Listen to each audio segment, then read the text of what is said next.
जंगल में भुखमरी का साया था। न कहीं दाना था न तिनका। रानो चिड़िया धूल में दबे दाने ढूंढ रही थी, जबकि कालू कौवा किसी आसान शिकार की तलाश में था। ये चिड़िया तो पागल है, दिन भर धूल छानती है। मुझे तो कुछ ऐसा चाहिए जो रातों रात मेरी किस्मत बदल दे। कालू भाई, मेहनत का फल देर से मिलता है पर पक्का होता है। अपना घोंसला ठीक कर लो, सुना है आज रात खूनी तूफान आने वाला है। तू अपना देख रानो, मैं तो महल बनाऊंगा, वो भी मिर्चों का।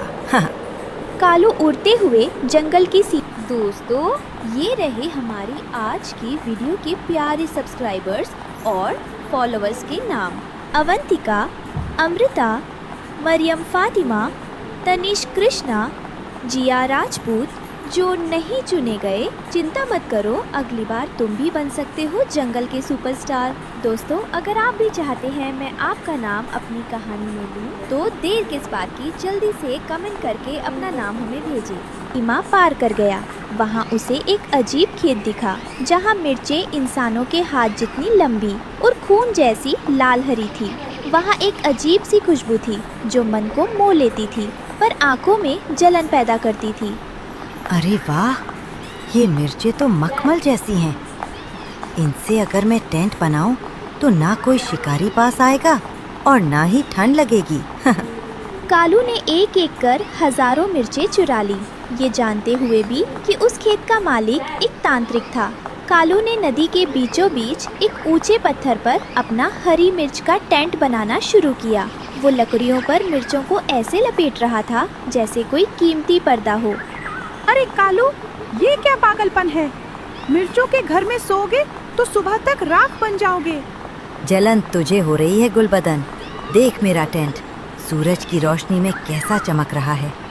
कालू ने टेंट तो बना लिया, पर जैसे ही आखिरी मिर्च लगी, पूरे जंगल में एक ठंडी लहर दौड़ गई। शाम ढल चुकी थी। रानो का घोंसला तूफान के पहले झोंके से ही हिलने लगा। उसके बच्चे भूख और डर से रो रहे थे। माँ, घोंसला गिर जाएगा, हमें कहीं और चलना चाहिए। धैर्य रखो बच्चों, मैं कालू भाई से मदद मांग कर आती हूँ। उनके पास नया टेंट है, शायद वो हमें एक कोने में बैठने दें। ममता की मारी रानो अपनी जान जोखिम में डालकर नदी के उस पत्थर की ओर उड़ी। मिर्चों की गंध इतनी तेज थी कि रानो की आंखों से पानी आने लगा। टेंट के अंदर से कालू के खर्राटों की आवाज आ रही थी। कालू भाई, दरवाज़ा खोलो, मेरे बच्चे बाहर तूफान में मर जाएंगे। बस आज रात के लिए हमें पनाह दे दो। भाग यहाँ से रानो, ये टेंट राजाओं के लिए है, भिखारियों के लिए नहीं। तेरी गंदगी से मेरी मिर्चें खराब हो जाएंगी। रानो का दिल टूट गया। वो रोती हुई वापस अंधेरे जंगल की ओर उड़ गई। जैसे ही रानो गई, टेंट के अंदर का नज़ारा बदलने लगा। जो मिर्चें ठंडी थी वो अचानक दहकने लगी। कालू को महसूस हुआ कि उसकी खाल जल रही है। ओह, ये इतनी गर्मी क्यों हो रही है? जैसे कोई मुझे आग पर भून रहा हो। मिर्चें दीवारें छोड़कर कालू के शरीर से चिपकने लगी।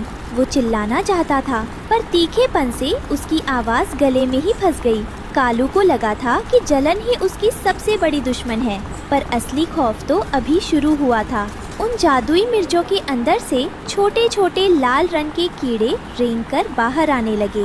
वे कीड़े नहीं, बल्कि उस तांत्रिक के जासूस थे। ये क्या है?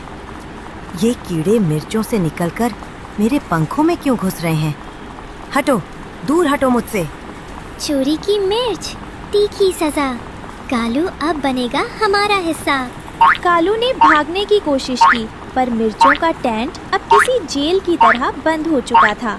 कीड़े उसे चारों तरफ से घेर रहे थे और कालू की आवाज़ गले में ही घुट गई थी।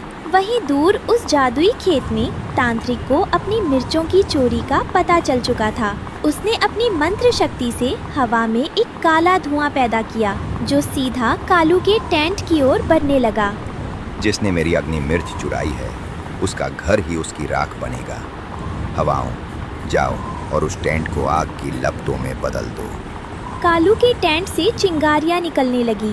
रानो ने दूर से देखा कि कालू का घर अब एक जलता हुआ अंगारा बन चुका है। तूफान में चीखता चीता भूखा था और उसे नदी के बीच चमकता हुआ हरा टेंट दिखाई दिया।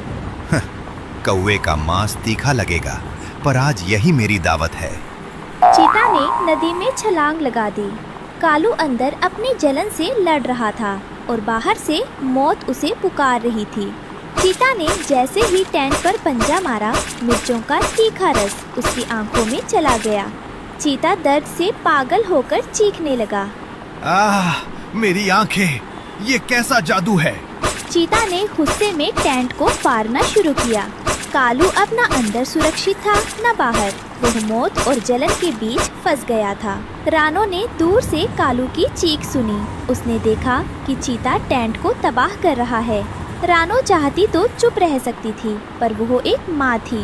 बच्चों, यही रुकना, मुझे कालू भाई को बचाना होगा, वरना वो चीता उन्हें मार डालेगा। रानो ने सूखी लकड़ियों का एक गट्ठर अपनी चोंच में उठाया और चीता की ओर उड़ी। रानो ने चीता के पास जाकर लकड़ियां गिराईं और अपने पंखों से हवा दी। मिर्चों के ढेर में आग लग गई। तीखा धुआं ऐसा उठा कि चीता का दम घुटने लगा। खांसते खांसते मेरा दम निकल रहा है। मुझे यहाँ से भागना होगा। धुएं के गुबार में चीता भाग निकला। कालू अधमरा होकर पत्थर पर गिरा हुआ था। उसका टेंट राख हो चुका था। सुबह की पहली किरण फूटी। कालू के शरीर पर छाले थे और उसका अहंकार पूरी तरह जल चुका था। रानो उसके लिए शहद और ठंडा पानी लेकर आई। रानो, मैंने तुझे दुत्कारा, पर तूने मेरी जान बचाई। मेरा मिर्चों का महल मेरी कब्र बन जाता अगर तुम ना होती। घर मिर्चों से नहीं, भाईचारे से महकता है कालू भाई। दिखावा जल जाता है, पर रिश्ते हमेशा रहते हैं। कालू ने रानो के साथ मिलकर एक साधारण सा पर मजबूत लकड़ी का घर बनाया। अब वहाँ मिर्चों की जलन नहीं, बल्कि बच्चों की चहचहाहट थी। उस दिन जंगल ने सीखा कि लालच का अंत हमेशा कड़वा होता है और निस्वार्थ प्रेम ही सबसे बड़ी सुरक्षा है। अगले दिन जब सूरज की सुनहरी किरणें जंगल पर पड़ी, तो कालू और रानो मिलकर एक बड़े पुराने पीपल के पेड़ की जड़ के पास बैठे थे। कालू ने अपने पंखों से वे कुछ दाने बाहर निकाले, जो उसने कल रात रानो के मना करने के बावजूद कहीं छुपा कर रखे थे। कालू ने उन दानों को रानो के बच्चों, कुकू और उसके भाई बहनों के सामने रख दिया। रानो, आज तक मैंने जो भी ढूंढा उसे मेरा कहा, पर कल की आग ने मुझे सिखा दिया कि जो सिर्फ मेरा है वो किसी काम का नहीं।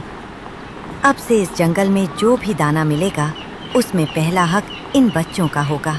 तभी वहाँ से गुलबदन तोता गुजरा। उसने देखा कि कालू अब मिर्चों के महल की बात नहीं कर रहा था, बल्कि रानो के टूटे हुए घोंसले की लकड़ियों को बड़ी सावधानी से जोड़कर एक बड़ा और साझा घर बना रहा था। अरे कालू भाई, आज क्या इरादा है? फिर से कोई महल? नहीं गुलबदन भाई, महल तो मिट्टी में मिल जाते हैं। आज मैं एक बसेरा बना रहा हूँ। ऐसा बसेरा जिसकी छत तो भले ही सूखी घास की हो, पर जिसकी दीवारें रानो की दया और हम सब की एकता से बनी हो। आओ, तुम भी हाथ बटाओ। गुलबदन भी नीचे उतर आया और तीनों पक्षी मिलकर एक ऐसा घर बनाने लगे जहाँ अब ना कोई अमीर था ना कोई भिखारी। उस दिन पूरे जंगल ने देखा कि मिर्च की करवाहट खत्म हो चुकी थी और रिश्तों की मिठास चारों ओर फैल रही थी।